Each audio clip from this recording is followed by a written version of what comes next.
Bien, mesdames, messieurs, il est 20 heures. Vous le savez, ce conseil municipal est retranscrit en direct. Et donc nous allons démarrer cette séance si, mesdames et messieurs, les élus veulent bien s'asseoir.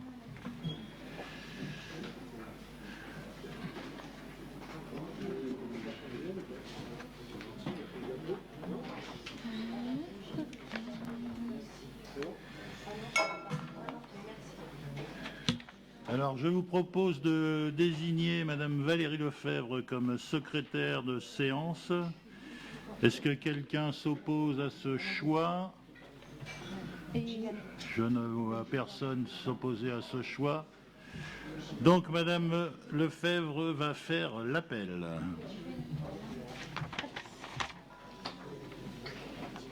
Bonsoir à tous. Jean-François Dardenne. Présent. Hervé Roberti. Valérie Lefebvre présente. Didier Caron. Badia Zrari. Claude Robert. Patricia Richard. Michel Duplessis. Ginette de Courtrai, pouvoir à Madame Zrari. Olivier Carré.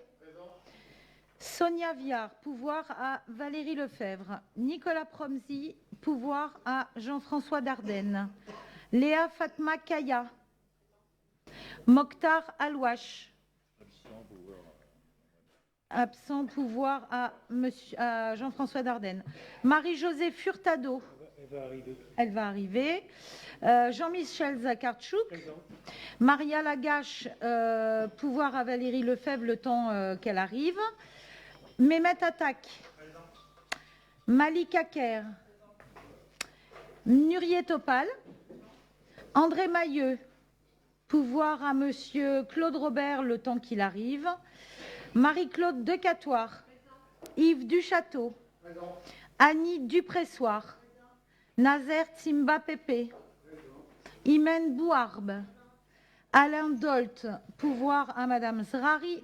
Loïc Pen. Lauriane Leriche. Pascal Lambert. Patrice Abran. Martine Cagnard. Gilliane Roux, pouvoir à Monsieur Petit. Alain Petit. Marie-Josée Fuentes. Merci. Alors, je vous rappelle que nous siégeons toujours dans le cadre des conditions exceptionnelles qui avaient été décidées au moment de la crise sanitaire, à savoir que le Conseil municipal pourra délibérer valablement à la condition que le tiers de ses membres en exercice soit présent, ce qui est le cas. Et donc le quorum est largement atteint. Et je vous rappelle qu'un membre du conseil municipal peut être porteur de 2 pouvoirs. Voilà. Alors, nous allons commencer par approuver le procès-verbal de la précédente réunion. À ce sujet, y a-t-il des remarques, des suggestions? Je n'en vois pas. Y a-t-il des votes contre? Des abstentions? Il est adopté. Merci.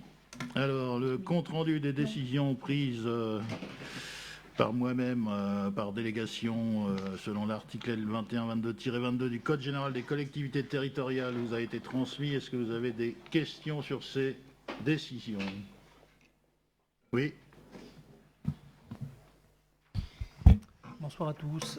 Je voulais juste une précision sur la décision 209.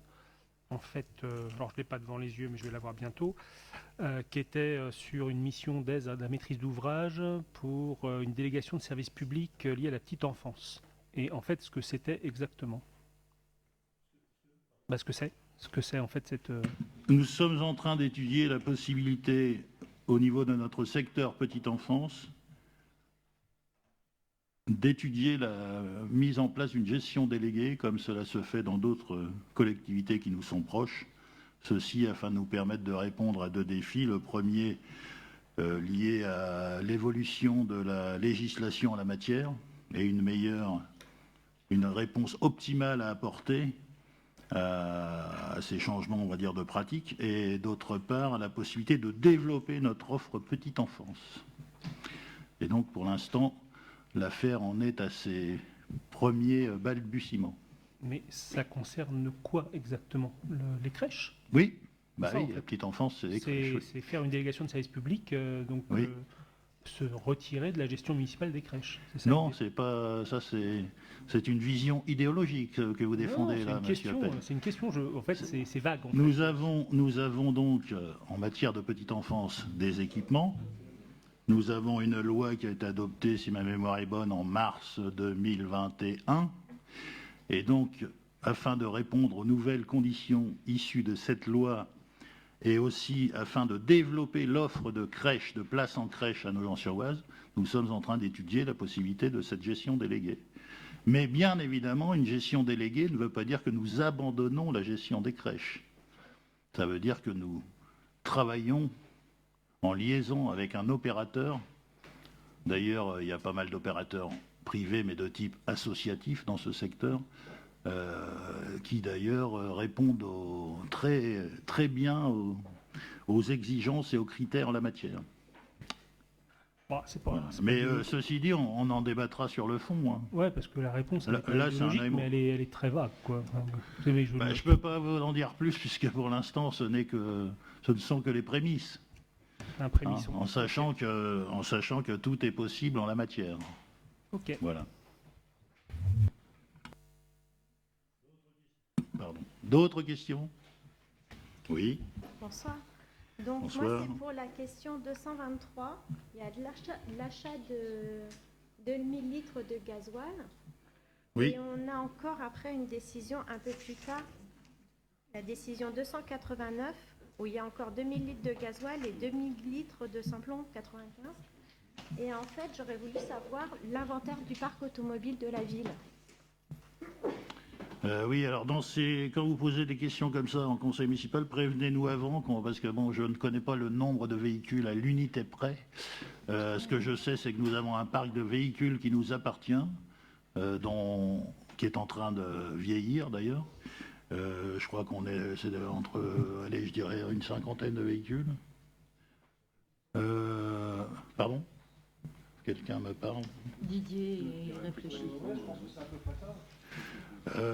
Oui, alors après, il y a les véhicules voitures, les véhicules utilitaires, etc. Ensuite, il y a tous les Mais donc, on appareils. vous fera un inventaire complet, on vous fera parvenir un inventaire complet. Et puis donc, on a décidé de recourir à l'UGAP 63, voilà, me dit-on, précisément. Et en fait, les véhicules, quels sont les types de véhicules, fonctions, services, etc. Est-ce que ça, on pourrait l'avoir plus tard, Oui. pas forcément aujourd'hui, mais au Oui, prochain tout à fait. conseil? On pourra vous donner le détail. Ouais. Et au niveau des inventaires, est-ce que vous m'avez fait l'inventaire des bouteilles de champagne? Non, si vous voulez, j'ai pas de temps à perdre. Non, mais tant que vous êtes dans les inventaires... D'ailleurs, vous en mettrez une au crédit d'une de vos collègues de groupe qui est venue fêter avec nous l'arrivée des Allemands et qui a donc consommé. Une bouteille entière? Donc je vais compter, je vais décompter un cinquième. Oui, non mais c'est pour vous dire qu'on ne va pas s'engager dans ce genre de débat stérile. Et effectivement, on consomme plus de gasoil que de champagne. Et donc on recourt à l'UGAP, qui est, vous savez que l'UGAP est un organisme qui nous permet de passer des commandes de manière un peu plus facilitée. Et si vous regardez le rapport prix-quantité, vous verrez que pour l'instant, les prix que nous avons obtenus sont assez compétitifs. Voilà. D'autres remarques, d'autres questions? Oui. Donc, ma question pose sur la décision 231 sur la création d'un relais de quartier au niveau du parc Hébert, si je ne me trompe pas. Oui. J'ai oublié le nom de la rue, pardon. On voudrait savoir quel est le projet d'accompagnement qui est prévu dans la création de cette structure auprès des jeunes, auprès des populations du quartier. Merci. Alors, j'en parlais justement, il y a une réunion ce matin avec le responsable des médiateurs, parce que vous savez que dans l'organisation du service jeunesse et jeunes adultes, nous avons donc monsieur El-Machichti, pour ne pas le nommer, qui s'occupe de ces sites. Et donc l'idée, c'est d'ouvrir un nouveau site qui est en train de se finaliser, donc à la dite Maison du Lac. Et donc nous sommes en lien avec une association, parce que vous savez que sur ces sites, on aime faire le fait qu'il y ait une association référente. ce qui est déjà le cas pour ce quartier. Et ensuite, on passera à l'équipe d'encadrement. Enfin, quand je dis équipe d'encadrement, la personne qui sera chargée de faire vivre ce site, en sachant que ce n'est pas seulement dans notre esprit une halte garderie, mais que c'est un site qui a une vocation dynamique et qui doit permettre aux jeunes qui le fréquentent de couvrir l'ensemble de leurs projets, que ce soit des projets d'insertion professionnelle, de création, etc. Mais il y en a 3 autres qui existent, déjà à l'heure actuelle, que vous connaissez sans doute. Donc c'est un 4e. Et donc ça, c'est un projet que nous avons avec ces jeunes depuis un certain temps, mais que la situation sanitaire a contrarié. Et donc, je ne suis pas mécontent d'arriver au bout de ce projet. Oui. Donc je vois que vous avez un groupe très participatif. On essaye. Ça concerne la décision 2022-293 concernant le City Stade et avoir un peu la nature d'un pare-ballon. Est-ce que ça correspond au filet qui fera office de toit pour le City Stade?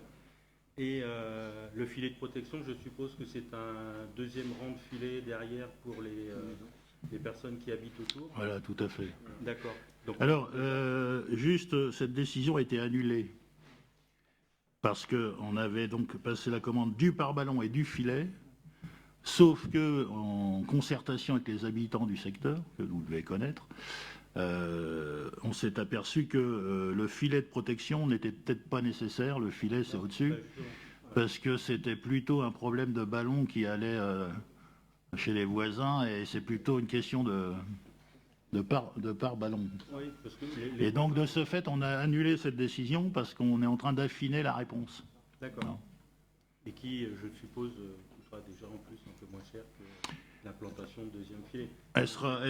La solution sera un peu moins chère, mais surtout, le problème, c'est le temps. Hein. Oui, non, mais oui. Parce que le temps de s'approvisionner avec ce genre d'équipement, c'est terrible. C'est au moins 3 mois. C'est ça qui est problématique. C'était minimum 8 semaines.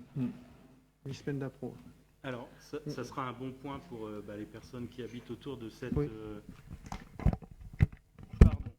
Pour les personnes qui habitent autour du City Stade. Il y a juste un petit point aussi que je voulais relever, qu'on m'a fait un peu remonter. Ça concerne l'arrêté 2022-154 et les conditions d'ouverture-fermeture en fait du lieu. Et depuis le 15 mai, apparemment, tous les soirs à 20h, c'était pas forcément respecté à chaque fois. Donc c'était juste pour avoir une... Voilà. C'est prévu qu'il soit fermé, oui, régulièrement. Enfin, il soit ouvert le matin et fermé le soir. Voilà. Mais apparemment, le soir, il n'est pas forcément fermé tout le temps. Mais oui, alors là, il y a peut-être eu des périodes... Il y a eu des périodes de coupure. Oui, et puis il y a eu le pont et tout ça. Systématiquement. Non, mais là, c'est parce qu'il y a peut-être eu le pont, etc., je pense. On va regarder ça. Ok, non, mais c'est tout. Je vous remercie beaucoup. Je vous en prie.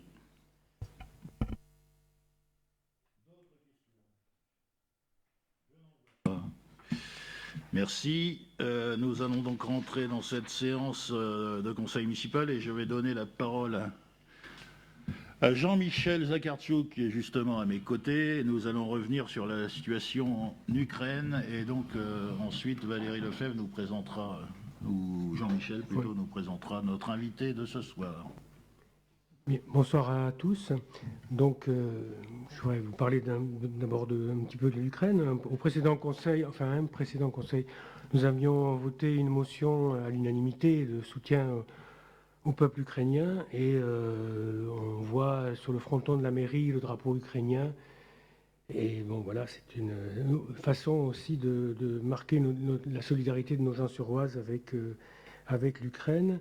Et à l'occasion de ce conseil, il est important de renouveler le soutien. Il ne faut pas qu'il s'affaiblisse. Il ne faut pas que l'Ukraine soit oubliée par les citoyens. Donc c'est une occasion ce soir de réaffirmer ce soutien d'une part à la résistance héroïque du peuple ukrainien, je crois qu'on peut le dire, autour de son président, face aux envahisseurs et aux crimes de guerre qui sont commis par les envahisseurs russes. Et jour d'ailleurs où jour de visite de la ministre des Affaires étrangères en Ukraine, ce qui est symboliquement important aussi, pas seulement symboliquement, et le soutien évidemment à toutes les victimes, et notamment on pense évidemment aux réfugiés très nombreux qui se trouvent en dehors de l'Ukraine, même si certaines ont rejoint à nouveau l'Ukraine. Donc je pense qu'on est très sensible, au niveau des majorités en tout cas, à cette défense de l'Ukraine et qui défend aussi nos libertés et la démocratie. Et pour ne pas oublier l'Ukraine, donc on avait envie de donner la parole à quelqu'un qui est en France avec d'autres membres de sa famille. Donc Vlada Besruka, qui est présente ici, et je vais juste lui poser quelques questions, on a préparé un peu ça, puis Valérie complétera ensuite avec d'autres informations. Donc, bonjour Vlada, donc vous venez d'où exactement et comment vous êtes arrivé à Nogent? Bonsoir à tous. Oui, je m'appelle Vlada et je suis réfugiée de l'Ukraine. Pour moi, pour commencer, je pense que je suis très contente d'être ici parce que c'est un honneur pour moi. Et pour la réponse, oui, je viens de Kiev. Et je suis là avec ma tante et ma cousine. Et nous habitons maintenant à Montataire. Nous vivons là en France 3 mois en Nogent-sur-Oise et après ça déménagera à Montataire. Grâce à Valérie Lefebvre et bien sûr pour la famille française qui nous accueille. C'est pour ça que je suis ici et j'ai l'opportunité pour parler avec vous et les gens français qui nous aident maintenant. Merci beaucoup. Et donc, vous faisiez quoi et qu'est-ce que vous faites comme projet professionnel? D'abord en Ukraine, puis maintenant...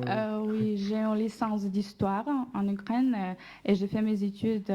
j'ai fini, excusez-moi, j'ai fini l'université en Ukraine. C'est Taras Shevchenko, l'université s'appelle. Et j'ai travaillé dans la compagnie qui s'occupe assurance de la vie. Oui, c'est pour ça. D'accord. Et pour venir en France, donc vous êtes passé par la Pologne et... Oui, en Pologne, j'ai passé 2 semaines et après ça, je viens en France, en Nogent-sur-Oise. D'accord. Valérie, tu veux compléter ou dire... Oui, je complète en disant qu'effectivement on s'est rencontrés peu de temps après leur arrivée à Nogent. Et depuis notre rencontre, on essaye de se voir régulièrement. Et quand elle a des petites questions ou des petits renseignements à demander, on s'appelle. Et là, effectivement, très vite, le souci du logement a été soulevé. Et donc... toutes les 3, avec sa tante et sa nièce, elles sont logées maintenant sur Montataire. Voilà. À ce titre, je remercie chaleureusement Michel Fernandez, qui est le directeur de l'ADOGE, le foyer des jeunes travailleurs, auprès de qui je me suis rapprochée en lui disant, en lui expliquant la situation et en lui demandant si il pouvait nous aider à ce titre. Et voilà, comme souvent, Michel a répondu présent et Vlada, Ludmila et Karina sont entrées dans leur appartement vendredi dernier. Ouais. Voilà. C'est super. Et je vous remercie de tous les gens qui s'occupent de notre situation. C'est très touchant et tout sera bien. En Ukraine et en France, vive la France et vive l'Ukraine. Mais effectivement, vous avez quand même vos parents qui sont en Ukraine. Mes parents restent à Kiev maintenant, mais tout est bien. Et on peut aussi peut-être ajouter juste que Valérie s'est mise d'accord aussi avec le collège RIO pour des cours de français. Oui, oui. Oui, non, mais pas... Oui, pas alors pas tellement Vlada elle, mais parle c'est- très très bien le français. Ça c'est évidemment un peu simple pour moi parce que je ne parle pas un mot de russe ni d'ukrainien. Mais par contre, Karina, sa petite cousine, et sa tante Ludmila ne parlent pas du tout le français. Donc, Karina est allée faire un test de FLE, c'est français langue étrangère, au collège Herriot. Ensuite, elle a eu un rendez-vous au CIO parce qu'elle fait des études d'infirmière. Donc, elle continue de faire ses études par le biais d'Internet, mais elle prend des cours de français 3 fois par semaine, tu m'as dit. Ouais. 3 semaines. Donc voilà, merci aussi au Collège Herriot et puis merci à toutes les personnes qui de près ou de loin aident ces jeunes femmes à vivre en France. Ouais. Tu veux rajouter un petit mot? Non? C'est bon? Seulement merci pour tout et c'est tout. Oui, bah ça, il n'y a pas de... Et alors, moi... Ouais, attends. Oui, non, mais on tenait à ce qu'il y ait un témoignage concret comme celui-ci, qui donne chair à l'engagement solidaire des Nogentais auprès du peuple ukrainien. Donc je tiens à redire notre solidarité avec le peuple ukrainien et aussi notre solidarité avec celles et ceux qui, en Russie même, s'opposent à cette guerre. Je ne sais pas si vous avez vu comme moi quelques images assez fortes récemment dans l'actualité. Il y a des personnes en Russie qui s'opposent à cette guerre, il faut le dire, et c'est tant mieux. Et puis, peut-être donner maintenant des nouvelles. On avait évoqué nos athlètes ukrainiens là, du club d'athlétisme, si tu as des nouvelles. Alors, les nouvelles que j'ai datent d'il y a à peu près une semaine. Donc, normalement, il devrait y avoir une photo d'un jeune... Est-ce qu'il apparaît? Donc, il y avait trois jeunes sportifs dont Stéphane Lahache nous avait parlé. Il y avait Yaroslav, Lilu et Denis. Donc, la photo qui devrait apparaître, c'est une photo de Yaroslav qui est sur le front. Qui est toujours sur le front, oui. En tout cas, il y a moins d'une semaine, il était encore sur le front. Lilou, c'est la jeune fille, elle est en Ukraine et elle s'occupe de sa maman et de ses grands-parents. Le troisième, qui s'appelle Denis, là, il n'y a pas eu de nouvelles depuis une bonne semaine. Mais en tout cas, les deux autres, voilà. Donc... ça arrive. Bon, moi, c'est pas grave si c'est pas maintenant. Donc voilà. Donc on espère que tout se passe bien pour eux là-bas et on vous donnera d'autres nouvelles ultérieurement. En tout cas, quand on en aura. Voilà. Ça, c'est la photo qu'on a reçue aujourd'hui. Voilà. Merci. Il y a des nouvelles aussi de nos amis polonais, peut-être? Des nouvelles de nos amis polonais. Oui, du jumelage avec... Pardon? Je croyais que tu me faisais signe, André. Oui, le jumelage avec... la ville polonaise de Krasznik a mis récemment un post... pour dire qu'ils emmenaient le deuxième chargement des dons qui avaient été faits par la ville de Nogent en mars. Donc là, je pense que tout a été distribué de ce qu'on a ramené et on verra, on espère que ça suffira et que voilà, s'il faut agir à nouveau, on verra bien. Merci. Je voudrais que nous remercions chaleureusement Vlada parce qu'elle représente ici notre foi en une humanité débarrassée de la guerre. Alors évidemment, On n'en prend pas forcément, on n'en voit pas des signes positifs en ce moment.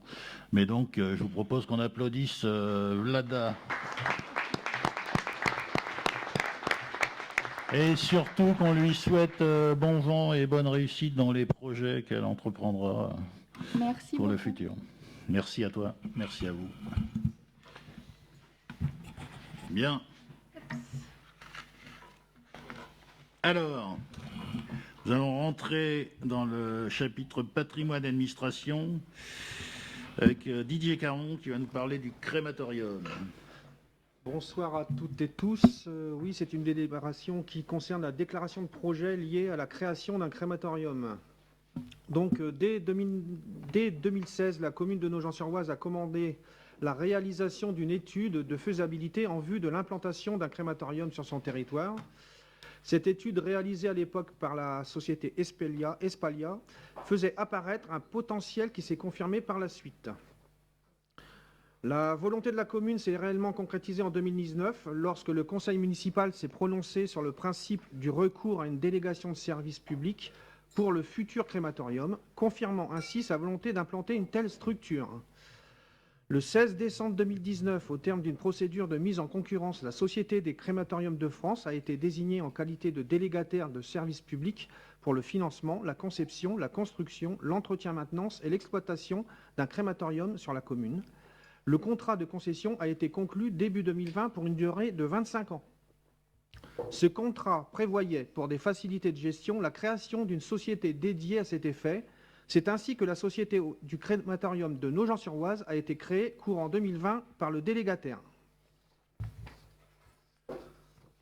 Au préalable, et conformément aux dispositions du Code de l'environnement, la commune a déposé une demande d'examen au cas par cas auprès de l'autorité environnementale en vue de la construction de son crématorium. Cette demande a donné lieu au rendu d'une décision de non-soumission à la réalisation d'une étude d'impact du projet par l'autorité environnementale le 22 octobre 2020, sous réserve de réaliser une évaluation des risques sanitaires. Cette évaluation a été faite au cours du premier semestre 2021 par la société SK Conseil.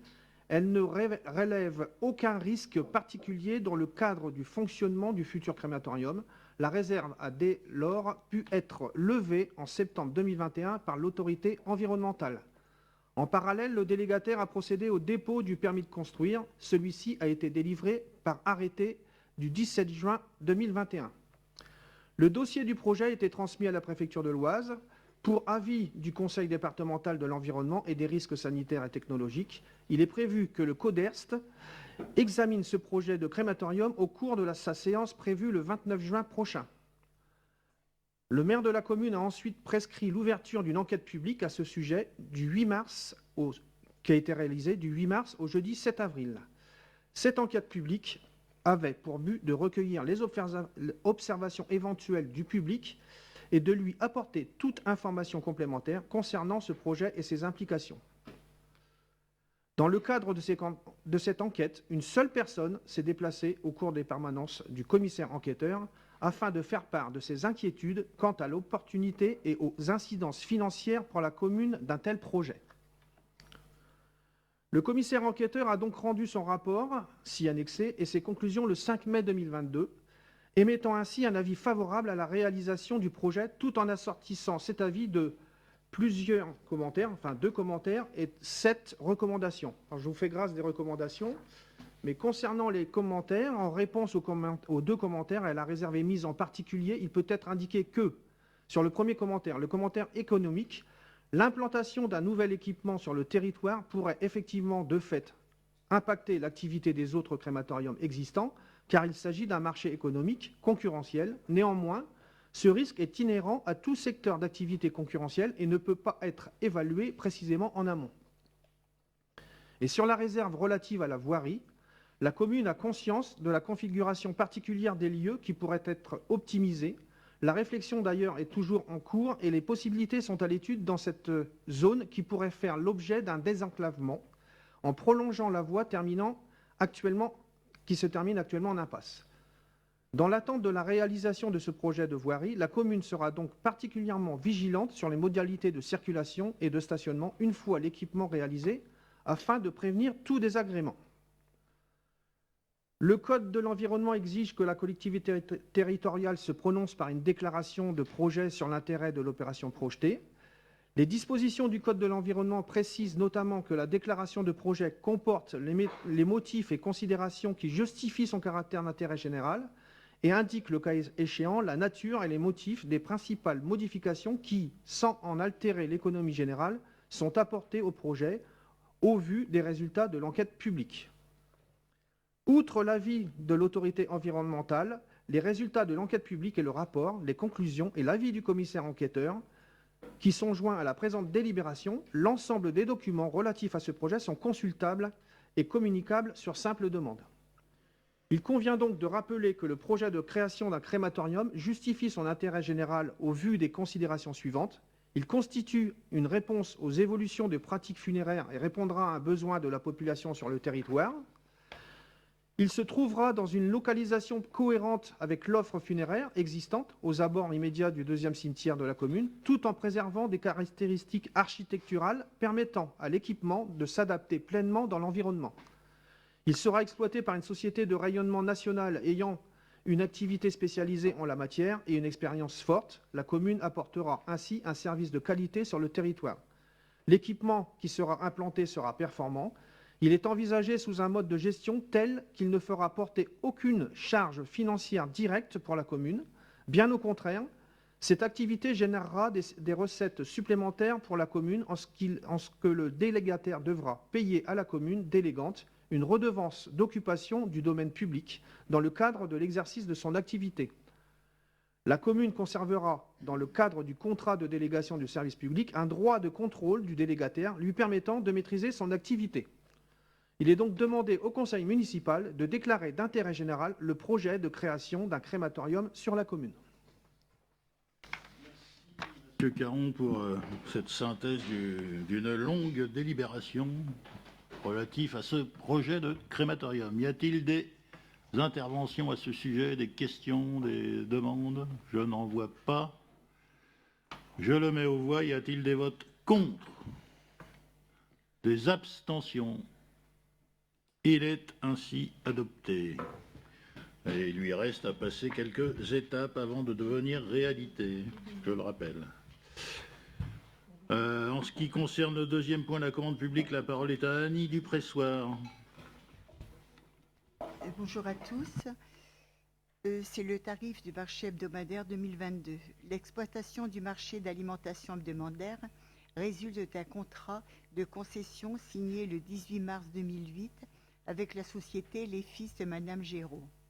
En application de l'article 23 de ces conventions, modifié par l'article 6 de l'avenant numéro 1 du 4 mars 2011, le tarif des droits de place doit être actualisé chaque année afin de tenir compte en recettes de l'évolution des charges pesant sur l'exploitation. L'absence de cette réactualisation ouvre droit pour le délégataire à l'obtention d'une compensation financière équivalente au manque à gagner résultant, majoré des intérêts en retard. La dernière augmentation de tarifs date de 2021.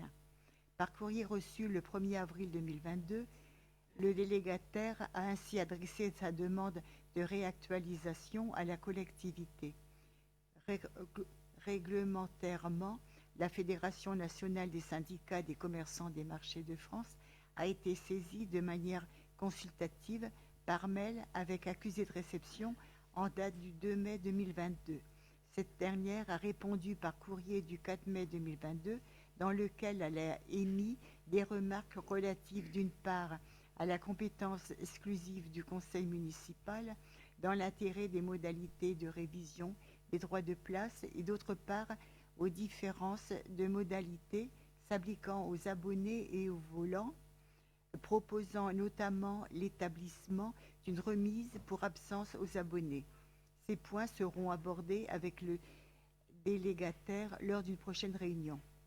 Il est demandé au conseil municipal de réactualiser les tarifs du marché d'alimentation hebdomadaire de la place des Trois-Rois, comme demandé par le délégataire, par une augmentation de 1,74%, suivant le calcul de la revalorisation indiciaire du délégataire en vertu de l'article 23 du contrat de concession, motiviant les tarifs au montant suivant: 1,34 € hors taxe le mètre linéaire pour les commerçants abonnés, 1,31 € depuis 2021, un supplément de 0,30 € hors taxe par mètre linéaire pour les non-abonnés, 0,29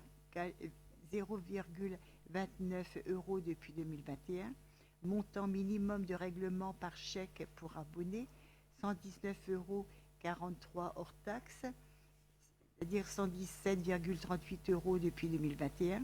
Et cette nouvelle grille tarifaire entrera en vigueur dès son adoption. Merci Annie. Y a-t-il des... Oui. Oui, donc moi, c'est une question pas par rapport au tarif du marché hebdomadaire, il n'y a rien de particulier là-dessus, mais en fin de compte, en CMC, on avait évoqué le problème des sanitaires pour les commerçants au niveau de la ville. réglé. J'aurais voulu savoir si les travaux avaient été effectués. Monsieur Caron va vous répondre. Oui, ça a été effectué. Ces travaux-là ont été effectués. Ça va faire d'ailleurs, je pense, une quinzaine de jours même. D'accord, donc il y a eu une rénovation des sanitaires, c'est ça? Ça a été réparé. Remis en service. Remise en service. Voilà. D'accord, merci.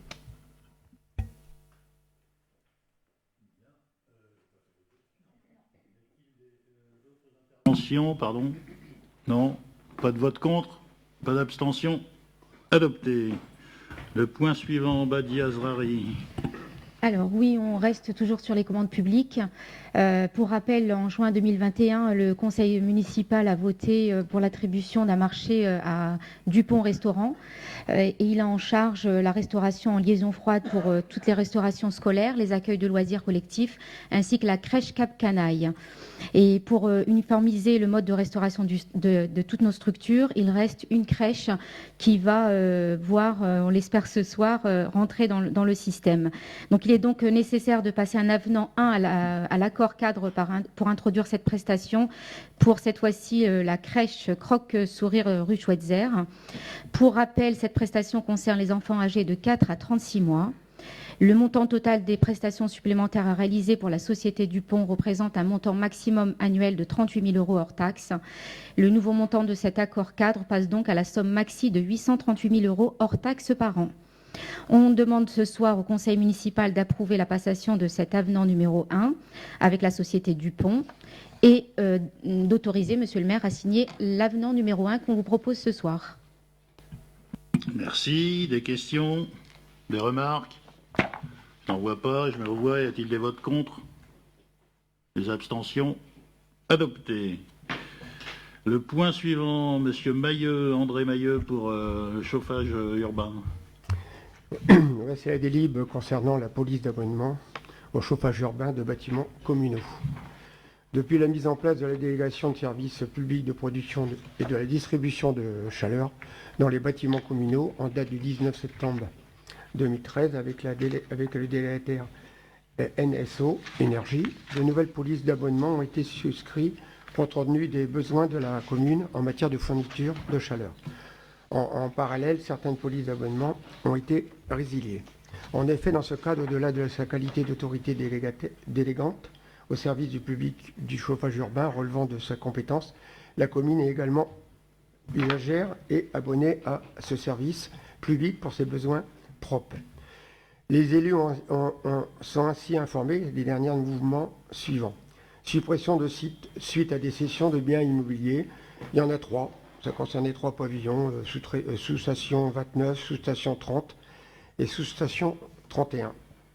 Par contre, arrivent des nouveaux sites qui sont aussi 3. Sous-station numéro 56 concernant l'hôtel de ville, sous-station numéro 67 Gym à Lyon et sous-station 70 pour le groupe scolaire Joséphine Baker. Le tableau annexe récapitule l'ensemble des bâtiments faisant à ce jour objet d'une police. L'abonnement souscrit auprès de l'actuel délégataire de services publics et pour chacun d'eux, la puissance souscrit. Il est demandé au conseil municipal d'autoriser monsieur le maire à signer avec la société NSO Énergie l'ensemble des polices d'abonnement nécessaires dans le cadre du raccordement au réseau du chauffage des propriétés de la commune ou de celles qui pourraient être annexées, amenées ou acquis ou à construire. Merci. Sur ce ménage, on va dire, dans les polices d'abonnement, pas de questions, pas de remarques, pas de vote contre, pas d'abstention. Mais il était nécessaire de le faire. J'ai vu que dans la liste, on avait gardé le Sarcus. Il faudra qu'on regarde ça. Le 12, le Sarcus. On y reviendra peut-être, prochain conseil. Le point suivant, monsieur Mehmet Attaque. Bonsoir à tous. Sur les chantiers d'insertion. Ouais, l'avenant à la convention partenariale tripartite entre le CFP Auteuil, donc l'atelier de la Pierre d'Angle, la ville de Nogent et le CCAS de Nogent. Donc, par délibération du 7 septembre 2020, le conseil municipal a adopté la convention tripartite entre le CFP d'Auteuil-Picardie, la ville de Nogent et le CCAS pour la mise en place d'un atelier d'insertion découvert des métiers du bâtiment, de la taille de pierre et de la maçonnerie de bâtis anciens. Cette convention cadre partenariale fixait entre autres les différents travaux du chantier d'insertion, à savoir la restauration du mur de la rotonde, la restauration de la façade de la police municipale. Après consultation de l'architecte des bâtiments de France et l'exécution de sondages sur le mur intérieur de l'église Sainte-Maure et Sainte-Brigide, il est ressorti en fait à l'issue des sondages que les travaux pourront être réalisés en accord avec les bâtiments de France. Des conventions annuelles complètent ce document précisant les modalités de mise en œuvre de ce chantier d'insertion année après année. La convention pour l'année 2022 a ainsi été adoptée par délibération du conseil municipal du 28 février 2022. Après accord entre les parties, il convient de changer la destination d'une des interventions. Ainsi, la restauration de la façade de la police municipale 6-13 place de la République sera remplacée par la restauration de la façade de la ferme pédagogique 6-27 rue du Général de Gaulle. De fait, cette modification d'objectif nécessite un avenant à la convention cadre initiale ainsi qu'un avenant à la convention annuelle 2022. Il est donc demandé au conseil municipal de modifier par voie d'avenant la convention cadre initiale tripartite entre le CFP Auteuil-Picardie, la ville de Nogent et le CCAS pour la mise en place d'un atelier chantier d'insertion découverte des métiers du bâtiment, de la taille de pierre et de la maçonnerie bâti ancien, adopté par délibération du 7 septembre 2020, en y remplaçant la restauration de la façade de la police municipale par la restauration de la façade de la ferme pédagogique. Les autres modalités de la convention restant inchangées. Et également d'effectuer par voie d'avenant la même modification dans la convention annuelle subséquente de 2022 de mise en œuvre du chantier d'insertion adopté par délibération du 28 février 2022, les autres modalités de la convention annuelle restant également inchangées. Et enfin d'autoriser le maire ou son représentant à signer l'avenant à la convention cadre partenariale ainsi que l'avenant à la convention annuelle 2022 et tous les documents s'y rapportant. Merci. Si avec tout ça on se trompe de façade. Merci monsieur Attaque. Des questions? Des remarques? Non. Des votes contre? Des abstentions? Adopté. Nous entrons dans le chapitre scolaire et périscolaire. Madame Badia Zrari. Oui, alors ce soir, nous proposons une modification de règlement. Depuis quelques années, la ville a lancé un travail d'harmonisation sur les procédures d'accueil et d'encadrement des enfants sur nos sites périscolaires, que ce soit au niveau des grilles tarifaires, du guichet unique ou les démarches d'inscription. On vient ici s'aligner sur la même procédure que le périscolaire, c'est-à-dire qu'on vous demande aujourd'hui d'acter les dates des réservations pour la restauration et le périscolaire, au plus tard le vendredi 10h pour la semaine suivante, d'acter que les factures seront dématérialisées et envoyées par mail sauf demande écrite des usagers et d'autoriser Monsieur le maire à signer le règlement intérieur de la restauration et du périscolaire ainsi modifié ce soir. Merci pour cette synthèse. On a abondamment évoqué le sujet en CMC. Pas de questions, je suppose. Pas de vote contre. Pas d'abstention. Adopté. Nous poursuivons avec Jean-Michel Zakartchouk. Donc il s'agit de la convention, des conventions avec les collèges Herriot et Berthelot pour le versement de la subvention concernant le fonctionnement des deux réseaux d'éducation prioritaire, autrement dit REP. C'est quelque chose que l'on fait, la ville verse depuis des années une subvention pour les collèges, mais en fait pour tout le réseau d'éducation prioritaire qui regroupe, je le rappelle, les écoles Charpac, Aubier et Jean Moulin. Le montant fixé était... Alors, il y a une différence parce que Berthelot, c'est 1 750 € et Herriot, 5 250, mais ça s'explique par l'extension, par la zone que recouvre chaque collège, puisque le collège Berthelot est en rapport avec les groupes scolaires Aubier et Jean Moulin en partie, et tandis que Herriot, l'autre partie de Aubier et Jean Moulin, est Charpac et les Coteaux. Donc il y a plus d'écoles, plus d'élèves concernés. Et je crois que cette subvention est importante, ça permet vraiment à des projets d'éclore, et je signale au passage 2 projets, l'un qui vient de se passer et l'autre qui va avoir lieu. Le premier, c'est un formidable spectacle Mix Cité qui a eu lieu la semaine dernière au Château des Rochers, organisé conjointement par le Collège Herriot, par l'école Charpac et par le lycée Malraux de Montataire, avec beaucoup de jeunes impliqués, un spectacle vraiment enthousiasmant, que les familles étaient très heureuses de voir des enfants, et en particulier des enfants qui sont nouvellement arrivés en France, participer à un spectacle vraiment de très haute qualité.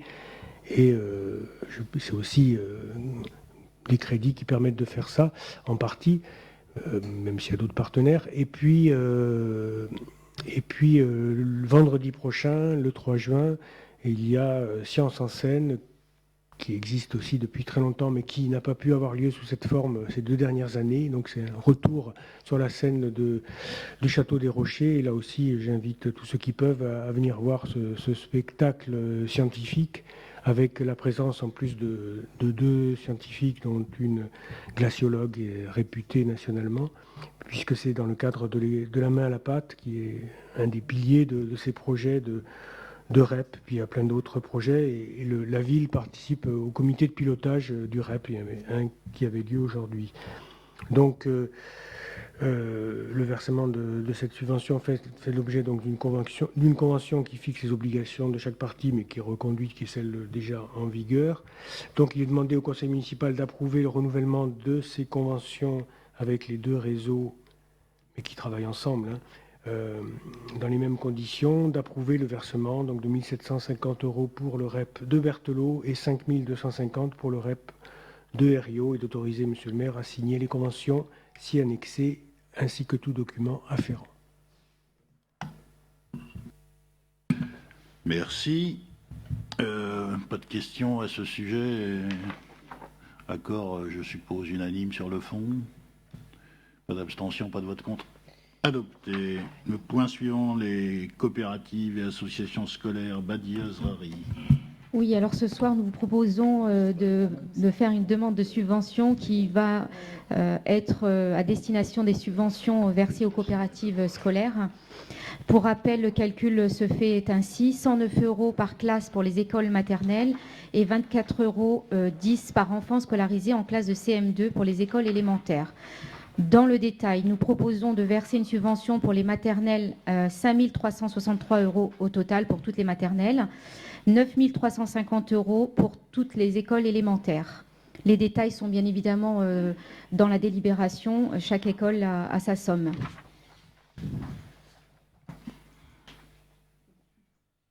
Pardon, excuse-moi. Merci Badia. Bon. Donc, même vote sur ces subventions aux coopératives scolaires, mais autres associations. Pas de sujet. Unanimité. Merci. Le point suivant, Jean-Michel. Voilà, il s'agit des frais de scolarité, la participation des communes extérieures au fonctionnement des écoles publiques. Donc il y a des élèves non nogentais qui sont scolarisés dans les écoles primaires de Nogent. Donc les différentes dispositions de la loi et du Code de l'éducation fixent le principe d'une répartition intercommunale des charges de fonctionnement des écoles qui accueillent les enfants de plusieurs communes. Donc les frais de fonctionnement définis au total sont le total c'est 2 943 737 € plus des centimes, ça c'est la somme globale entre charges de bâtiment, fournitures et charges de personnel. Donc les effectifs des écoles maternelles et élémentaires étant de 3064 élèves pour l'année scolaire, donc on a dépassé les 3000. il en ressort un coût de 960,75 € arrondi à 961 € par enfant. C'est la charge de la ville. Donc pour les communes extérieures, il y a une participation qui est demandée sur la base de cette valeur au prorata temporis, comme on dit, c'est-à-dire tout mois de scolarité commencé sera dû par la commune de résidence. Donc les principes de réciprocité existent avec certaines communes. Total pour Creil-Montataire, Villers, Monchy, Chantilly, Senlis, Verneuil, et réciprocité partielle sur la base du nombre pour nombre, selon les nombres d'élèves, pour d'autres communes de l'Axo, comme Laigneville, puis aussi Rieux, Caufry, Pont-Saint-Maxence, Neuilly-sous-Clermont, Rozoy, Verderonne, Saint-Vaast, Les Mélos, Magnéville, et un peu de l'Axo et d'autres.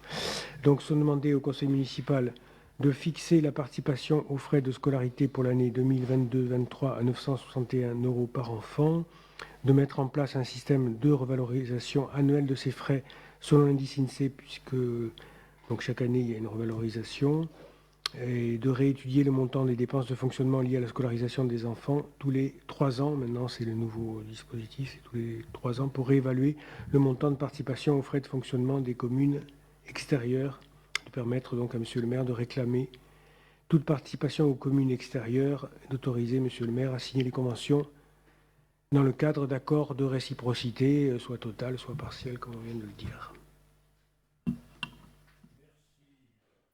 Pour ces explications.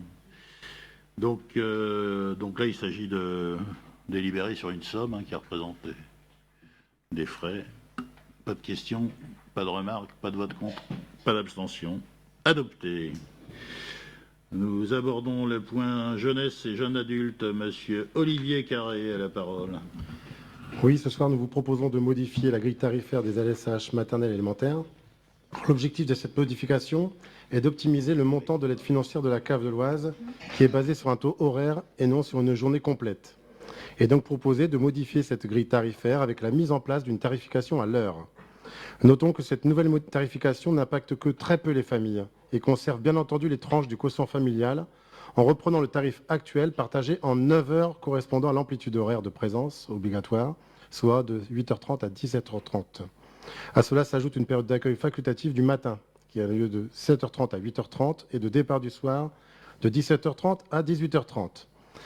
Il est donc demandé au conseil municipal de modifier la grille tarifaire des AESH maternelles et élémentaires, de fixer les tarifs horaires à ceux d'une journée d'accueil et de la période d'accueil du matin et de départ du soir, de remplacer ainsi les tarifs adoptés par délibération du 15 décembre 2021 en suivant la grille tarifaire que vous pouvez trouver ci-joint en annexe, et ce pour les AESH Coteau et Pierre-Perret, anciennement Berthelot, durant les vacances scolaires et périscolaires du mercredi. D'appliquer un tarif forfaitaire d'un montant de 24,30 € correspondant au tarif maximum extérieur sur une base horaire de 9 heures pour les familles n'ayant pas réservé sur le planning du kiosque famille la journée en AESH de leur enfant. De fixer les modalités de facturation horaire dans le règlement intérieur et enfin d'autoriser M. le maire à signer les documents y afférents. Merci. Sachant que la mesure du tarif, quand on n'a pas réservé, nous l'appliquons avec discernement, oui. Même si ça nous permet d'éviter les fausses prévisions et le gâchis dans la présence, dans nos équipements. Voilà. Sur ce point, y a-t-il des questions, des remarques? N'en vois pas. Pas d'abstention, pas de vote contre. Adopté. Monsieur Carré poursuit. Donc, cette nouvelle délibération fait suite à ce que nous venons d'évoquer précédemment, avec la nouvelle tarification à l'heure, qui a pour objectif d'optimiser l'aide financière au fonctionnement des AESH. Il est nécessaire de passer une nouvelle convention de financement entre la commune et la CAFO. Pour ce faire, il est nécessaire de mettre à jour le règlement intérieur des AESH maternelles et élémentaires.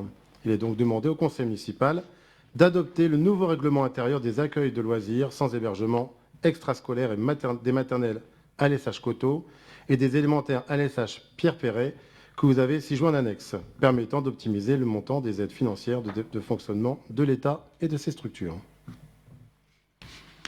Merci.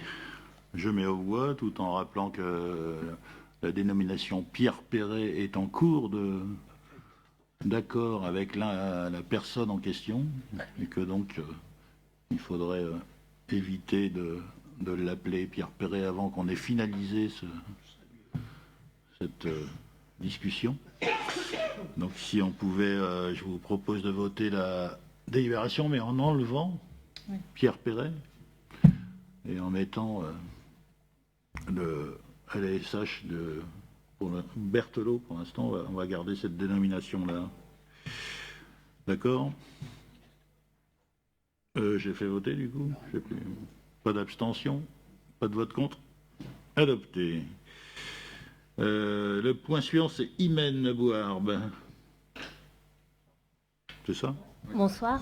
Création d'un règlement intérieur pour les accueils périscolaires des maternelles et élémentaires du mercredi. Dans le cadre de la labellisation des centres de loisirs de la ville comme accueil périscolaire du mercredi et afin de percevoir les aides de l'État, une convention de financement doit être signée entre la commune et la CAF de l'Oise.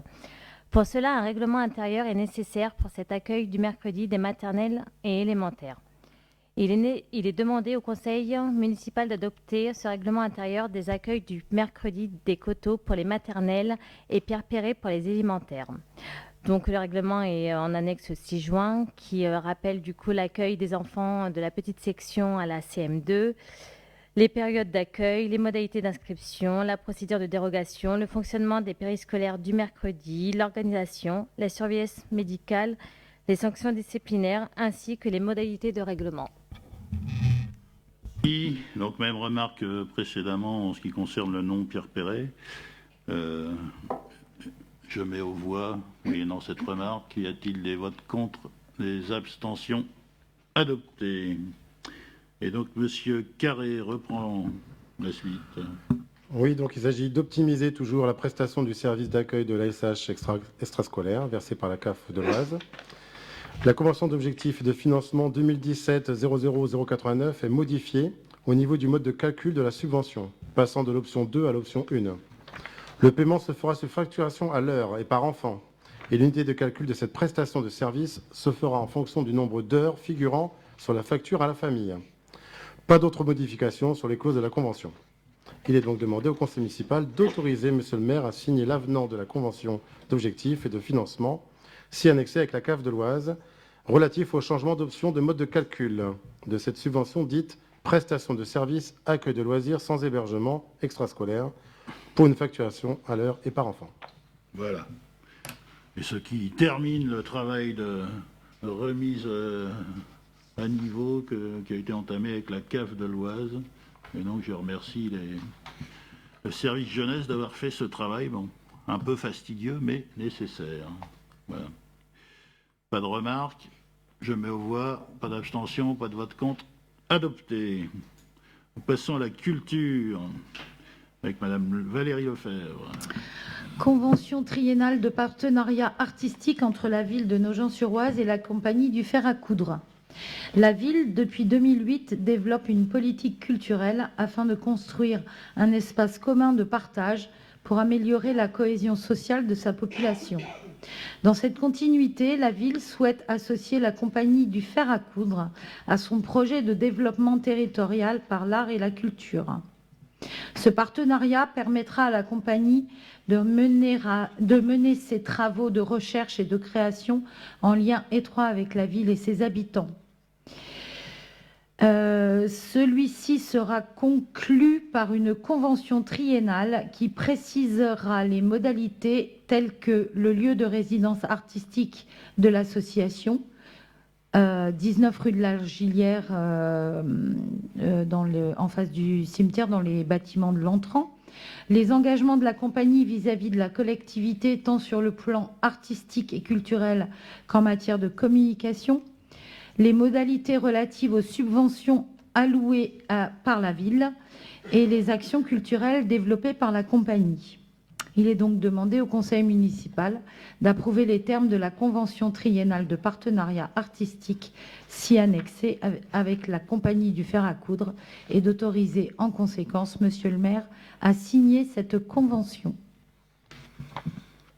Merci. Sur un sujet qu'on avait déjà évoqué, oui. Madame Cagnard. Alors nous, pour notre part, nous allons nous abstenir parce que nous n'avons pas de visibilité sur la politique culturelle globale de la ville cette année. On aimerait bien avoir plus de précision. Politique culturelle globale. Ben, y en a une. Ça vous a peut-être échappé, mais elle existe. Précisez votre question, parce que là, j'avoue que j'ai du mal à répondre. Au niveau du budget global sur la culture, au niveau de la répartition entre les différentes associations, on n'a pas beaucoup d'informations là-dessus, bien qu'on salue ce partenariat avec la compagnie du fer à coudre qui va aussi intervenir dans les écoles et proposer des spectacles. Oui.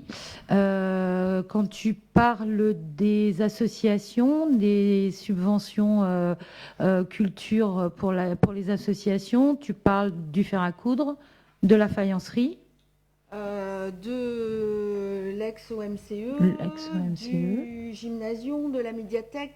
Oula. Ça, gymnasium, ce sont les tendards. Pardon. D'accord. Donc ça, c'est une subvention de vie associative, voilà. Et oui, bien sûr importante, mais c'est pas si tu veux, c'est pas un travail comme avec la faïencerie. Et tu disais quoi, le dernier? La médiathèque, mais la médiathèque, c'est pas une subvention, c'est une structure municipale. Oui, mais sur la politique de la culture en général, on n'a pas beaucoup d'informations sur ce qui est dédié, pas dédié. Mais dans tous les mags de l'année, tu as un encart sur la culture qui te donne toutes les informations, toutes les volontés, Mais le budget dédié de la culture par la ville de...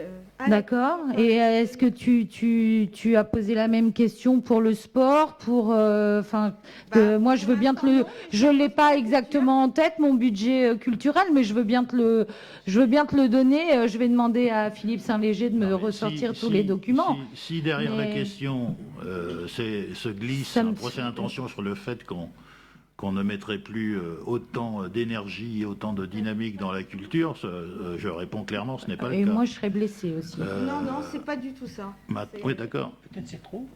Et donc, la lisibilité, pour nous, la politique culturelle est une politique publique essentielle. On l'a dit et redit, et non seulement on le dit, mais ça se traduit dans des actes à travers des initiatives culturelles multiples. On a l'OMCE, alors vous dites l'ex-OMCE, mais c'est toujours l'OMCE, puisque c'est l'Office des manifestations culturelles et d'éveil, si ma mémoire est bonne, qui va bientôt se réunir en Assemblée générale, et qui gère jusqu'à ce jour une saison culturelle, même si la saison culturelle a subi, du fait de la situation sanitaire, un certain nombre de contraintes et donc l'arrivée d'une compagnie en résidence, forcément, eu égard à des finances qui ne sont pas extensibles, c'est fait dans un compromis entre la saison culturelle et l'arrivée du fer à coudre. Je sais pas, c'est peut-être ça la question, qui d'ailleurs a été expliquée et explicitée largement à l'OMCE, avec lequel nous avons eu 2 réunions de mémoire. Nous sommes adhérents à la faïencerie. Et nous co-organisons des spectacles avec eux, et nous maintenons toujours une activité d'art de rue. Oui. Et puis nous avons des outils un peu plus institutionnels que sont la médiathèque, qui est quand même un outil très très important, et en matière, on va dire, de socioculture, pour reprendre un terme qui est cher à Hervé Roberti, nous avons quand même l'étendard qui développe également toute une politique de découverte et d'éveil et de découverte de pièces, de musées, de choses comme ça. Donc l'éventail est large et nous comptons bien utiliser encore et toujours la culture comme levier d'émancipation des personnes qui fréquentent tous ces lieux. Voilà ce qu'on peut dire. Enfin, pour nous, la politique culturelle est une évidence et elle est claire. Il n'est pas question pour nous de remettre en cause la politique culturelle de la ville de Nogent, que nous saluons, puisqu'elle est variée, mais on aimerait bien avoir un petit peu une idée de ce que ça coûte à la ville. Mais vous l'avez dans le budget, vous avez des fonctions. Si vous prenez le budget que vous votez chaque année, vous avez une répartition par fonction. Mais vous regardez là et vous avez les sommes, vous avez tout ça est C'est une enveloppe globale. Si est renseigné. Si tu veux savoir exactement excuse-moi. Si c'est pour avoir le prix des spectacles ou le prix de... Enfin, je sais pas de quoi. Oui, je peux te donner plus de renseignements, mais je pense que par le biais de l'OMCE... Tu peux les avoir aussi. Hein. Tout à fait, mais il n'y a pas que l'OMCE. Non, il n'y a pas que l'OMCE, je suis d'accord avec toi. Non, mais au total, en fait, on n'a pas voulu s'opposer à la création, à l'installation de la compagnie. Donc, ce n'est pas un vote contre. C'est un vote d'abstention, puisque, en effet, la programmation de la saison a été largement altérée. Alors, il y a le Covid, je l'entends bien, mais on attend de voir la suite. Y compris, ça vient aussi notre prise de position de débat avec des membres de l'OMCE qui considèrent que la saison les programmations telles qu'elles sont faites aujourd'hui ne sont plus du tout ce qu'elles ont été. Et pourtant, la culture a en effet... On est d'accord, donc on est d'accord. Je vais finir. La culture a été un point fort de la ville de Nogent et l'OMCE a été un point fort de la ville de Nogent. C'est en difficulté aujourd'hui. C'est dans ce contexte de l'installation de cette compagnie, pas au détriment, mais avec, dans le même temps, un affaiblissement de l'OMCE et de la programmation de la saison, qu'on s'abstient. Voilà. Et on attend d'avoir un débat plus complet, je finis, avec les membres de l'OMCE et sur la définition de ce que sera la politique culturelle de Nogent. Sauf que 2 points, 2 éléments de réponse. Le premier, c'est la montée en puissance de la compétence culture au niveau de l'intercommunalité, qui fait que tôt ou tard, nous serons appelés à renforcer notre participation à la faïencerie, je pense, premier point. Et puis le second point, c'est comme on a le fer à coudre, on a un partenariat souhaité, désiré, que nous avons demandé entre le fer à coudre et l'OMCE, justement pour aussi de la diffusion culturelle et de la diffusion de spectacles, puisque le fer à coudre aura un lieu à lui de diffusion culturelle sous forme d'un chapiteau. Et donc l'idée, c'est de marier tout ça.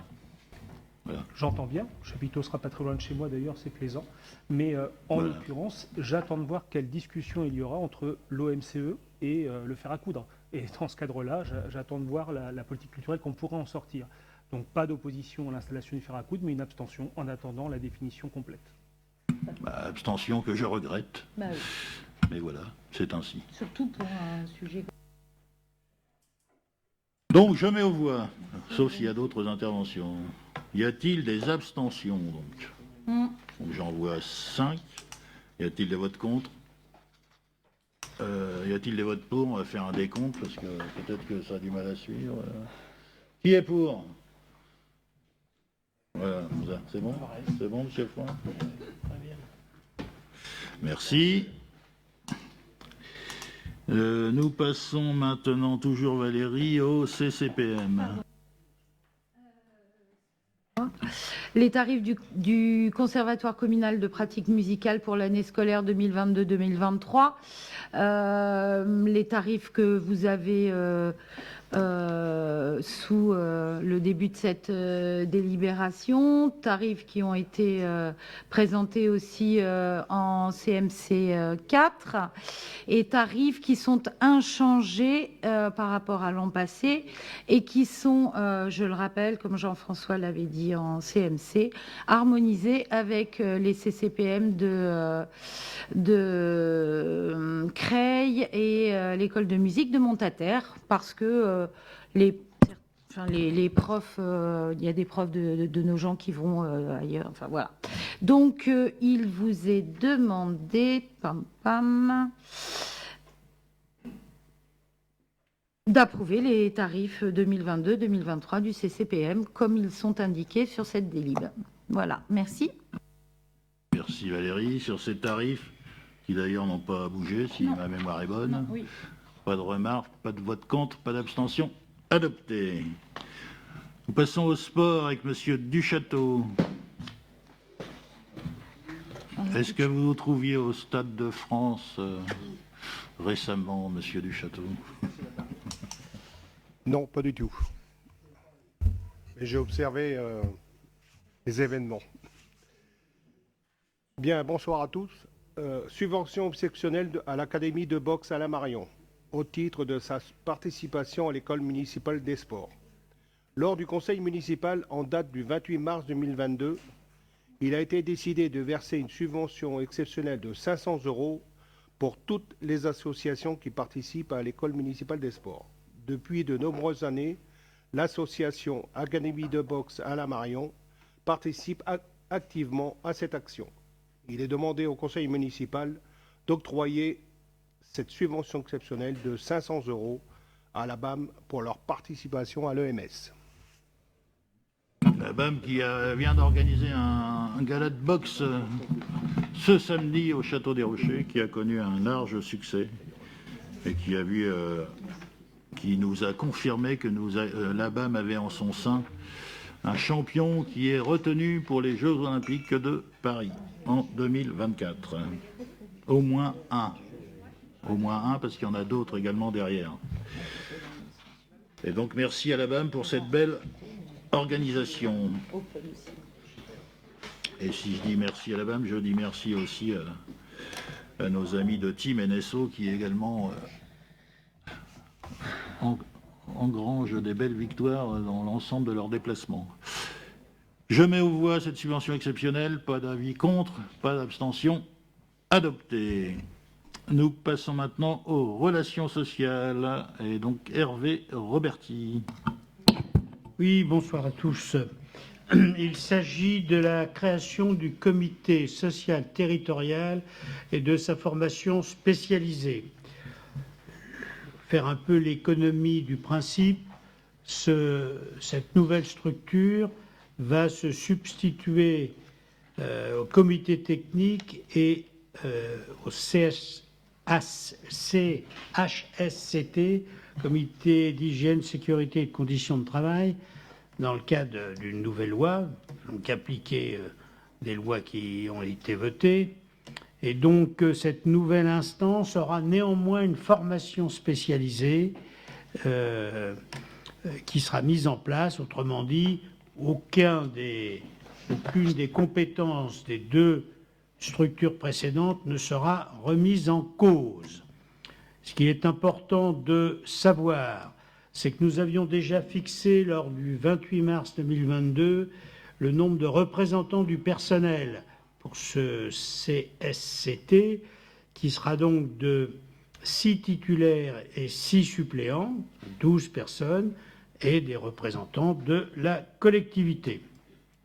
Il est donc demandé au conseil municipal d'instituer un comité social territorial au sein des services de la commune, en application de l'article L. 251.5 du Code général de la fonction publique, car la commune emploie plus de 50 agents, d'instituer une formation spécialisée en matière santé, sécurité, conditions de travail, en application de l'article L. 251.9 du Code général de la fonction publique, car la commune emploie plus de 200 agents, et de confirmer les dispositions de la délibération du 28 mars 22 que nous avons déjà votée, fixant le nombre de représentants du personnel et des représentants de la collectivité. Merci. Des remarques?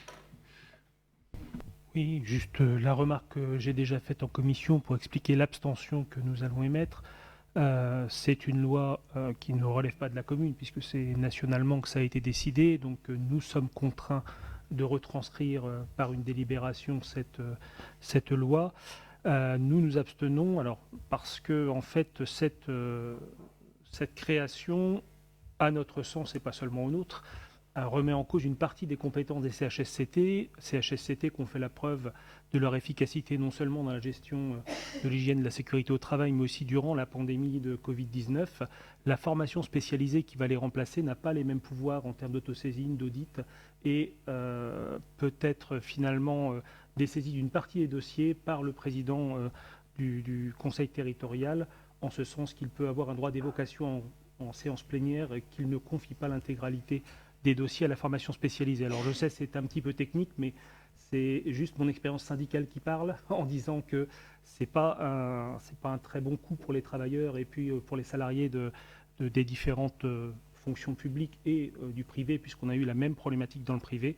Donc nous nous abstiendrons, même si en effet ça ne relève pas de la compétence municipale et que je n'ai pas de grief particulier sur le fait que cette délibération soit mise en place.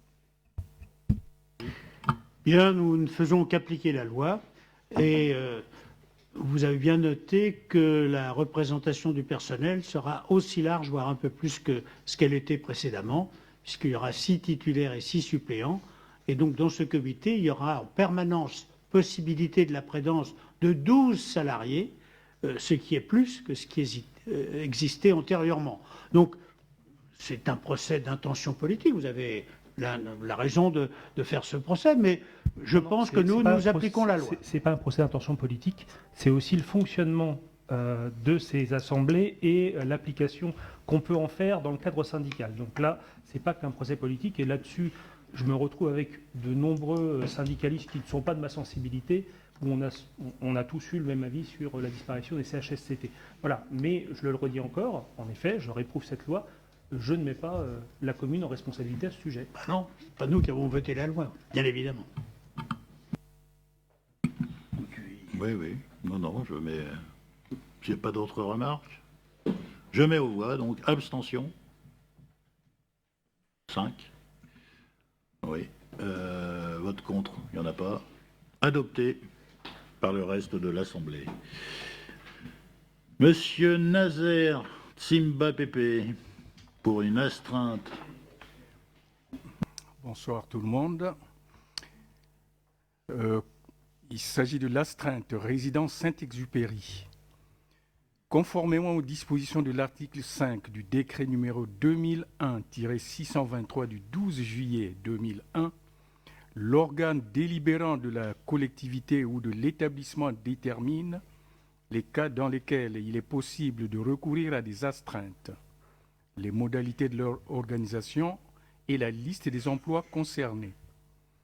Les modalités de la rémunération ou de la compensation des astreintes sont précisées par le décret numéro 2005-542 du 12 mai 2005 relatif aux modalités de la rémunération et de la compensation des astreintes et des permanences dans la fonction publique territoriale, par référence aux modalités et taux applicables aux services de l'État.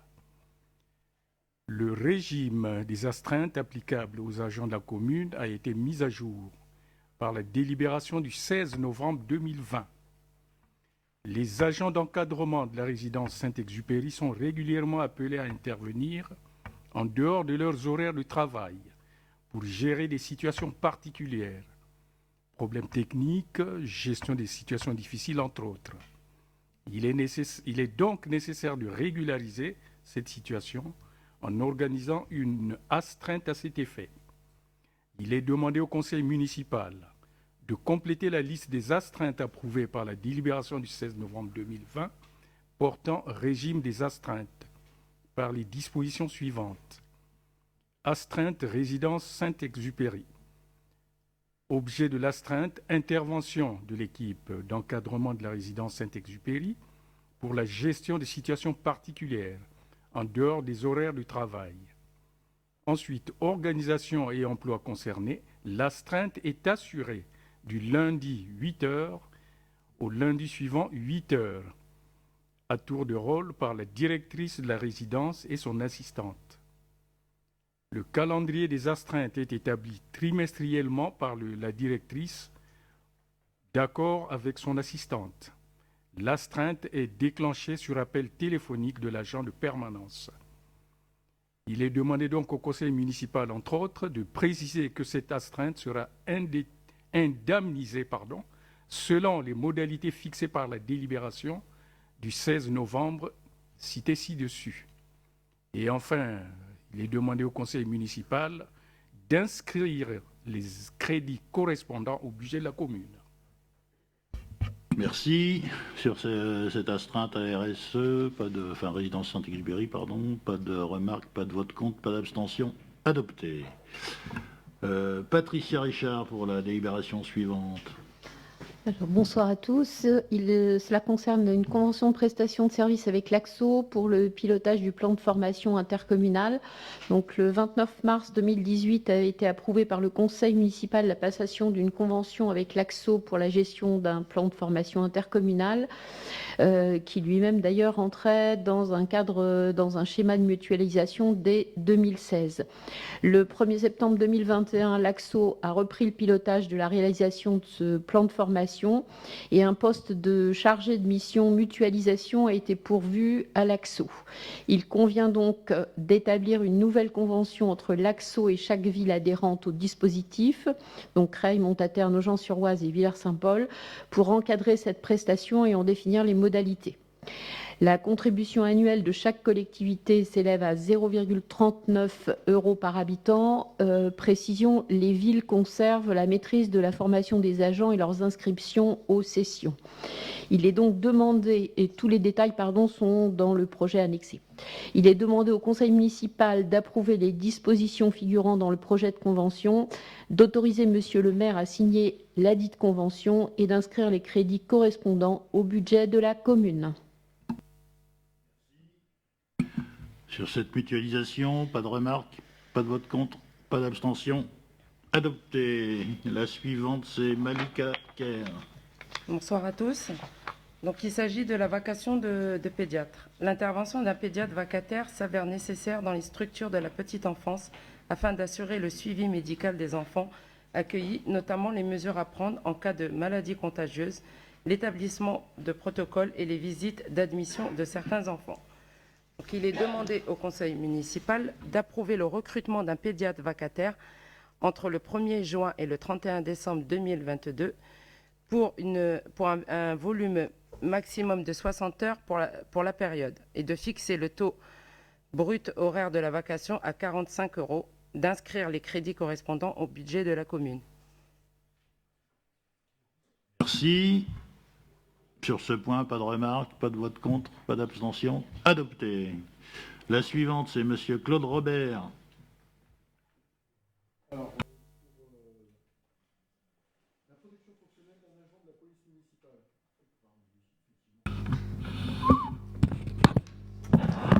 Oui, par arrêté du 14 novembre 2019, la commune a accordé le bénéfice de la protection fonctionnelle à M. Gerbeau-Geoffrey suite à un outrage subi le 1er août 2019.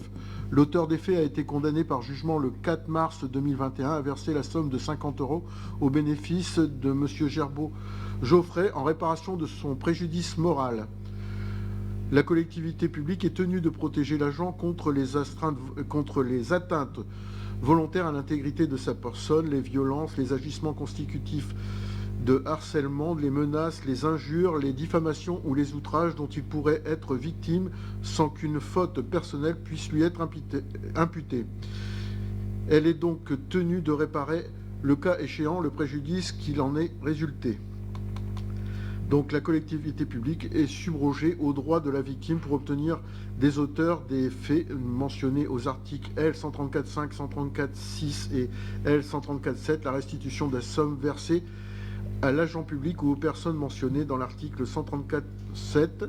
Elle dispose en outre aux mêmes fins d'une action directe qu'elle peut exercer au besoin par voie de constitution de partie civile devant la juridiction pénale. Donc il est demandé au conseil municipal d'approuver le versement de la somme à M. Geoffrey Gerbeau, chef de service de la police municipale, en réparation du préjudice subi, et d'autoriser M. le maire à engager toutes les procédures utiles afin de recouvrer ces sommes auprès de l'auteur des faits. Merci. Donc c'est du classique, ça, hein, malheureusement, si j'ose dire. Des remarques, des votes contre, des abstentions, je n'en vois pas. Adopté à l'unanimité. Et enfin, nous terminons ce paragraphe des relations sociales sur la modification du tableau des effectifs avec Patricia Richard. Voilà, donc toujours moi. Donc, il s'agit effectivement d'une modification, comme il y en a régulièrement. Donc, une déclaration de vacances de poste a été effectuée le 11 février 2022 afin de pourvoir le poste de responsable du relais petite enfance. Cette offre n'a donné lieu qu'à 3 candidatures correspondant au profil requis, dont une seule d'une fonctionnaire titulaire. Le jury n'a pas proposé de retenir la candidature de l'agent titulaire, son entretien n'ayant pas donné satisfaction. En conséquence, il est nécessaire de prévoir la possibilité de pourvoir le poste par voie contractuelle, conformément aux dispositions du Code général de la fonction publique. Il est demandé en outre au Conseil municipal d'approuver les modifications suivantes. Dite création, donc un poste d'adjoint technique à temps complet au service restauration scolaire, ce qui n'était pas le cas, et agent d'entretien. Il s'agit d'une augmentation du temps de travail et de prévoir que le poste vacant de responsable du relais petite enfance puisse être pourvu par cet agent contractuel afin de faire face aux besoins du service. Donc, vu l'importance du lieu et que revêt ce poste. Donc, l'agent devra être titulaire du diplôme d'éducateur ou éducatrice de jeunes enfants et sera rémunéré sur la base des grilles afférentes et de ses compétences et de son expérience professionnelle. L'emploi relève de la catégorie A. Donc, il s'agit d'inscrire les crédits correspondant au budget de la commune. Voilà. Alors, sur ces modifications du tableau des effectifs, essentiellement création, pas de remarques. Pas de création, en fait. Il y a eu une création. Il y a juste une extension de temps. Oui, il y avait un poste à pourvoir suite à vacances, qui a été expliqué, puis il y a un second poste d'adjoint technique. Ce n'est pas une création de poste, c'est juste un élargissement de l'horaire. Hein. C'est donc vraiment... c'est sans création, en fait. Mais c'est pour indiquer pas de clairement souci, les choses. on n'a pas... J'étais à la commission, il n'y avait pas de problème. Je vois bien. Merci pour ces précisions, monsieur Roberti. Jamais au voix. Pas d'abstention, pas de vote contre. Adopté. Nous passons aux finances. Monsieur Duplessis. Oui, donc il s'agit des tarifs 2023 de la taxe locale sur la publicité extérieure, TLPE. Donc il sera demandé au conseil municipal de maintenir l'exonération des enseignes dont la superficie totale est inférieure ou égale à 7 mètres carrés, de maintenir l'exonération totale des enseignes autres que celles scellées au sol si la somme de leur superficie est inférieure ou égale à 12 mètres carrés, et de maintenir l'exonération à hauteur de 50% des enseignes dont la somme des superficies est supérieure à 12 mètres carrés et inférieure ou égale à 20 mètres carrés. Donc d'appliquer les tarifs de TLPE suivants, donc vous avez dans le tableau. Ces tarifs vont de 22 € mètre carré à 132 € le mètre carré pour la superficie des enseignes supérieures à 50 mètres carrés. Et de préciser que les recettes afférentes à cette taxe seront encaissées à l'article 73-68 du budget primitif 2023.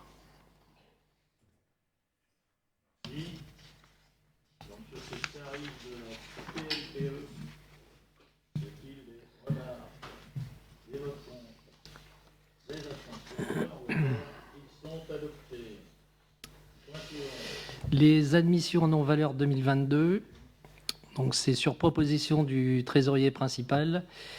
Donc concernant l'admission en non-valeur des produits recouvrables pour un montant de 10 869,20 € qui concerne les années 2018 à 2021. Donc la procédure d'admission en non-valeur a pour effet d'apurer les comptes permettant la prise en charge de titres de recettes en cas de non-recouvrement pour des raisons d'insolvabilité ou d'absence de débiteur. Donc il sera demandé au conseil municipal d'admettre en non-valeur les titres de la liste que vous avez en annexe pour un montant total de 10 869,20 € et d'imputer la dépense sur les crédits ouverts de l'exercice principal 2022 au chapitre 65, compte 6541, créance admise en non-valeur. Vous avez la liste en annexe. Des remarques, des questions, des votes contre, des abstentions. Je n'en vois pas adopté. Toujours Alors, monsieur Duplessis. La décision modificative numéro 1 donc au budget principal 2022. Donc, suite à une nouvelle nomenclature qui est dictée par la Direction générale des finances publiques qui concerne la réaffectation des dépenses liées au SaaS, Software as a Service, les contrats concernés regroupent les services d'application cloud Ils fournissent une application cloud, le cloud. Ils fournissent une application complète gérée par un fournisseur par l'intermédiaire d'un navigateur web. Bon, après, c'est du blablabla. Blablabla, blabla. Donc, il convient donc de procéder à la réaffectation de ces dépenses qui nécessitent un transfert de crédit du chapitre 011, charges à caractère général, vers le chapitre 65, autres charges courantes. Donc, vous avez au chapitre 011 des charges à caractère général moins 14 500, au chapitre 65, autres charges courantes, plus 14 500. Donc, ça s'équilibre en dépenses et recettes à 0 €. Donc, il sera demandé au conseil municipal d'adopter la DM numéro 1 du budget principal annexé à la présente délibération et d'autoriser monsieur le maire à signer tout document y afférent. Well, are you okay? Est-ce qu'il y a des questions, des remarques, des votes contre, des abstentions? Pas d'abstention? La DM1 est adoptée. Dernière délibération, Michel. Alors, il s'agit d'une délégation du conseil municipal au maire, modification de la délégation relative aux lignes de trésorerie. Donc, il est prévu que le conseil municipal définisse chaque année les conditions limites à l'occasion du vote du budget primitif. Donc, il y a eu une première délibération en date du 28 mars 2022 qui donnait délégation du conseil municipal au maire, décision de recourir à l'emprunt, notamment en ce qui concerne les contrats de lignes de trésorerie. Considérant le déroulé des travaux du 7e groupe scolaire et ses impacts qui sont liés à la situation des approvisionnements et à la montée de l'inflation, considérant les modalités de versement de la subvention DCIL, dotation de soutien à l'investissement local par l'État et l'étalement dans le temps des versements des acomptes, considérant la nécessité de fluidifier davantage la trésorerie de la collectivité, donc il sera demandé au conseil municipal de modifier la délégation, monsieur le maire, pour contracter les produits de financement de la trésorerie qui sont destinés à permettre une meilleure maîtrise des flux financiers, un assouplissement des rythmes de paiement et l'autoriser à souscrire pour les besoins de trésorerie de la ville des lignes de trésorerie pour un montant donc maximum de 6,5 millions au lieu de 5 millions, comme le stipulait la précédente délibération du 28 mars 2022. Bon. Les commissions, les frais ne pourront excéder 5% du montant de la ligne de trésorerie. Donc, il sera demandé de donner l'autorisation, monsieur le maire, de lancer les consultations auprès des établissements financiers, de retenir les meilleures offres, de passer les ordres pour effectuer l'opération, etc., etc. Donc, le conseil municipal sera tenu informé des emprunts contractés dans le cadre de cette délégation. Merci. Y a-t-il des remarques à ce sujet? Oui. Oui, nous voterons contre la délibération. Bon, c'est un budget primitif contre lequel nous avons voté qui entraîne la nécessité d'augmenter les lignes de trésorerie, qui sont déjà de plus de 10% du budget, donc là elles vont être augmentées.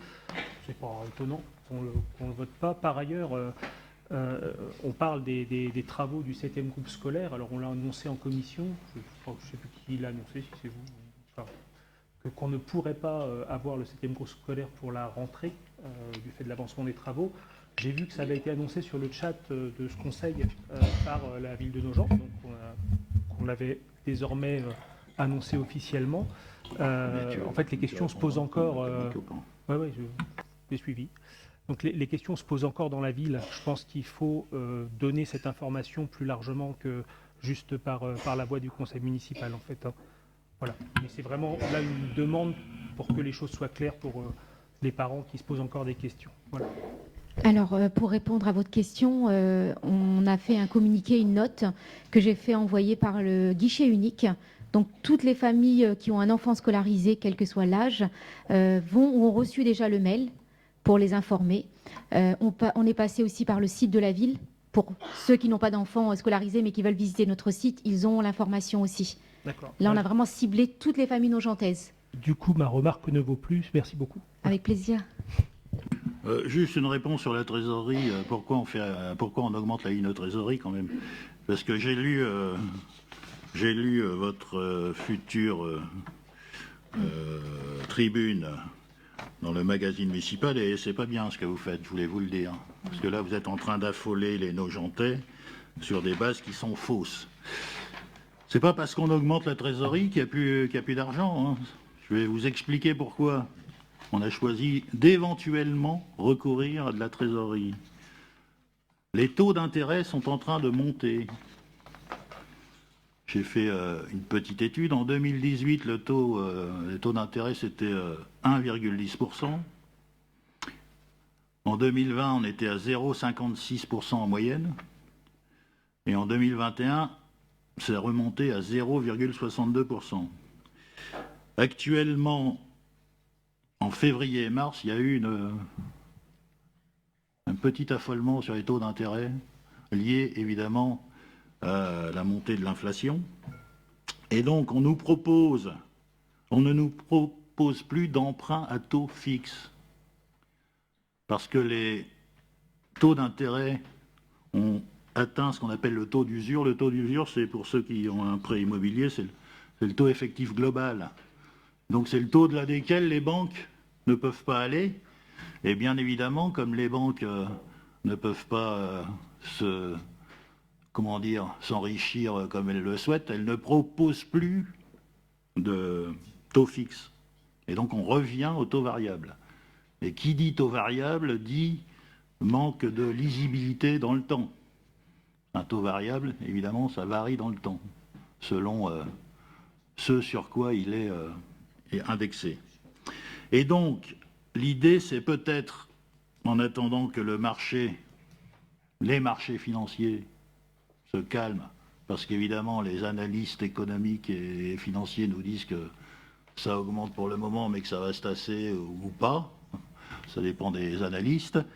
Donc, on a peut-être intérêt, avant, parce que je vous signale que dans le budget, nous avons pris un emprunt de 2 millions d'euros, que nous n'avons pas à ce jour réalisé. Nous n'avons pas réalisé l'emprunt. Généralement, on le réalise en fin d'année. Et donc là, plutôt que de réaliser cet emprunt assez tôt, alors on a eu des premières propositions. Il faut savoir que le montant de la charge d'intérêt passe du simple au triple. C'est une augmentation de taux sur un tableau d'amortissement d'un emprunt sur 20 ans. Je peux vous dire que ça va vite au niveau des augmentations. Et donc on a peut-être intérêt, pour le moment, à prendre un emprunt de trésorerie pour, comme dirait Michel en anglais, wait and see. C'est pour ça que on augmente la possibilité de recourir à une ligne de trésorerie plus importante. Voilà ce que je tenais à expliquer. Alors, c'est parce que quand je vous lis, je trouve que vous jouez un peu sur la peur, et ça m'étonne parce que jusqu'à maintenant, vous étiez une opposition quand même assez responsable et républicaine. Et là, je trouve que vous écrivez des choses qui ne sont pas... nous avons eu droit à la complainte de l'augmentation du prix du gaz et du pétrole. La complainte, c'est pas une complainte, c'est une réalité, Monsieur Penn. Enfin, Monsieur Penn et les élus du groupe Nos gens en commun, je ne veux pas... la situation financière est critique. La trésorerie courante, qui permet à la ville de payer au jour le jour, est à sec. La preuve que non. Et ne permet plus aucune dépense imprévue. C'est sûr qu'elle n'est pas à sec. Donc là, de trésorerie, mais en l'occurrence, quand même dans certains... J'ai pas fini, Monsieur Penn. Je vous ai laissé finir tout à l'heure. Ouais. Non, mais écrire ça, c'est jouer sur la peur et jouer sur le mensonge. Donc je tenais à vous le faire remarquer parce que c'est pas dans vos habitudes. Et je trouve que cette future tribune rompt avec vos traditions. Ça m'a étonné et je tenais à vous le dire. Voilà. Vous avez la parole. Du coup, je suis plus un gentil garçon, c'est ça. Mais en l'occurrence... On n'a pas à être gentil ou méchant garçon. En l'occurrence, même le... Si vous voulez être aimé, c'est pas ici. Non, vous inquiétez pas. Je sais bien que tout le monde va être J'ai aimé. le dos hyper large, c'est pas un souci. Mais en l'occurrence, je réitère, cette tribune, je vais l'assumer et les élus du groupe Nos gens en commun vont l'assumer. Quand même des services nous disent qu'on ne peut plus faire de photocopies et qu'en effet, toute dépense imprévue est compliquée, enfin, c'est... Oui, c'est de la rigueur. Donc, en effet, je comprends qu'il y ait des lignes de trésorerie, mais j'avais appelé par le passé à une gestion prévisionnelle de la trésorerie différente. Bon, on est toujours sur la ligne de trésorerie, alors vous avez votre explication. Moi, je n'ai pas voté le budget, j'avais déjà les désaccords. Il se confirme. Bon, voilà, on va en rester là. Après, je ne vais pas faire des polémiques avec vous sur... les marchés, vous répondre. Ce que j'ai oublié de dire aussi, pardonnez-moi, évidemment, le groupe scolaire est en train d'arriver en fin de chantier, donc forcément, Beaucoup de fournisseurs travaillent sur le second œuvre et beaucoup de fournisseurs envoient leurs factures. Donc Mais le je besoin vais de pas- trésorerie maximale, il est en ce moment, Je bien ne vais évidemment. pas vous refaire le débat du budget, parce que sinon on peut repartir sur le groupe scolaire et le fait qu'il a un mandat de retard. Voilà, je l'ai déjà expliqué. Donc on peut recommencer les mêmes débats, mais à chaque fois on va les avoir. Après, je continue à m'exprimer sur ce que nous avons dit durant le débat budgétaire, d'orientation budgétaire, et la tribune en est la suite, en fait, assez naturelle. Mais je vais pas- je reste, ne vous inquiétez pas, une opposition tout à fait Ouais. républicaine et courtoise. Voilà. Très bien. Mais je vais vous répéter également que vous mettez de côté les réformes de l'éducation nationale, le dédoublement des classes, etc., qui fait que nous sommes passés en 2 ans de 101 à 132 classes, et Enfin, que donc il a fallu répondre sauf à que tout toutes ça. les villes n'ont pas des préfats dans tous les coins quand même, hein, et que nos Oui, gens mais en a toutes particulièrement les beaucoup. villes n'ont pas 10% de croissance démographique en 5 ans. Bah oui, mais Voilà. en fait sur le bassin craillois, pas mal. Oui. Moins, vous verrez, c'est nos gens qui détiennent. C'est nos gens qui a la plus forte croissance démographique de toutes les villes de l'Oise. Et j'ai Et bien vu ça. ce qui d'ailleurs pour moi est un signe de dynamique. Oui, j'ai bien vu ça, mais quand on accorde finalement des constructions, des permis de construire et qu'on fait du logement, à un moment donné, il faut se soucier des infrastructures et on ne peut pas prendre un tel retard. Voilà pourquoi on va faire des places en crèche supplémentaires, monsieur Le Pen. Voilà pourquoi je vous pose des questions sur la future gestion des crèches. Et on espère on votre finit, soutien. on finit à l'épée ou Et on espère votre soutien. Non, mais il est de bon ton que le maire ait le dernier mot dans cette assemblée. Donc voilà, je l'ai eu. Je vous remercie. Pour moi, ce sera une prochaine fois. J'ai pas fait voter. Ben non, c'est mieux. Ah oui, c'est mieux de faire voter la ligne de trésorerie. Ouais, là, vous vouliez m'égarer pour qu'on ne vote pas la dernière délibération. Je mets aux voix la dernière délibération. Qui s'abstient? Qui vote contre? Donc ça fait 5. Et le reste est pour? Adopté. Merci à vous. Bonne fin de soirée. C'est pas mal. Hein. Ah oui, il y aura sans doute un prochain conseil municipal le 7 juillet. Je vous préviens parce qu'on arrive en période estivale. Bah oui, mais on va être... Bon, vous serez peut-être ailleurs, monsieur Pen, mais on vous donnera un pouvoir. Je vous rappelle que je me marie juste avant. Donc je serai peut-être ailleurs. Ah oui.